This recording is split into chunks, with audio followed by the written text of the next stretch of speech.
கிறிஸ்துவுக்கள் மிக அன்பானவர்களே, தினம் ஒரு தூதன் வழியாக உங்களை மீண்டுமாய் சந்தித்து இயேசு கிறிஸ்துவின் நாமத்தினால் உங்களை வாழ்த்துகிறேன். இந்த நாளிலே 1 யோவான் 2வது அதிகாரம் 27வது வசனம், நீங்கள் அவராலே பெற்ற அபிஷேகம் உங்களில் நிலைத்திருக்கிறது என்று யோவான் சொல்லுகிறார். அன்பானவர்களே, உலகத்தில் நிலையில்லாத விஷயங்களுக்கு மனிதன் அலைபாய்ந்து கொண்டிருக்கிறான். பட்டம், பதவி, பணம், சொத்து, சுகம், இவையெல்லாம் தேவையற்றதல்ல. ஆனால் இதற்கு கொடுக்கிற முக்கியத்துவம் மனுஷனுடைய வாழ்க்கையில் ரொம்ப ரொம்ப அதிகமாக இருக்குது. கூட்டி கழித்து பார்த்தால் அவன் தேடுகிற ஒவ்வொன்றுமே நிலையற்றவைகளாகத்தான் காணப்படுகிறது. அந்த நிலையற்ற ஒன்றை பெறுவதற்குத்தான் மனிதன் உயரக்கூட கொடுக்கிறான்.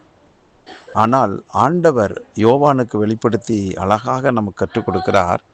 நீங்கள் அவராலே பெற்ற அபிஷேகம் உங்களில் நிலைத்திருக்கிறது என்று. ஆகவே நாம் மனிதர்கள் மனிதனுக்குள்ள நிலைத்திருக்கிற அவருடைய அபிஷேகத்தை அவரே நமக்கு தருகிறாராம். இந்த அபிஷேகத்தை வைத்து நான் என்ன செய்ய முடியும் என்றால், அபிஷேகம் நுகங்களை எல்லாம் முறிக்குமா. அதாவது நம்முடைய வாழ்க்கையில் நமக்கென்று தேவன் வைத்திருக்கிற, கடவுள் வைத்திருக்கிற அந்த இலக்கை அடைவதற்கு தடையாக எது இருந்தாலும் ஆண்டவர் கொடுத்த அபிஷேகத்தை வைத்து அதை முறியடிக்கலாம். நமக்கு முன்குறிக்கப்பட்ட அந்த இலக்கை அடையலாம். ஆகவே இன்றைக்கு நீங்கள் நம்புங்கள், அவர் கொடுத்த அபிஷேகம் காலகாலமாக எனக்குள்ளேயே நிலைத்திருக்கும்.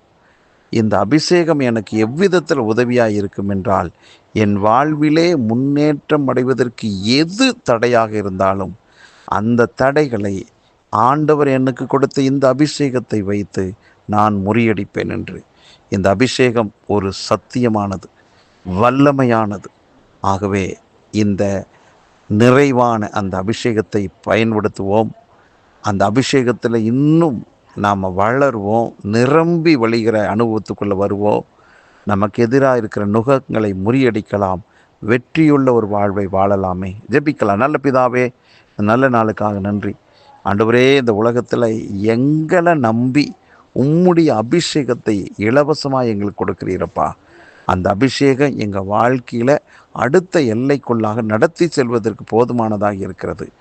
ஆண்டவரே, அவர்களுக்கு நீர் கொடுத்த அபிஷேகத்தை குறித்தான தெளிவு, மனக்கண்கள் திறக்கப்பட்ட அனுபவம் எங்கள் எல்லாருக்குள்ள உண்டாகட்டும்.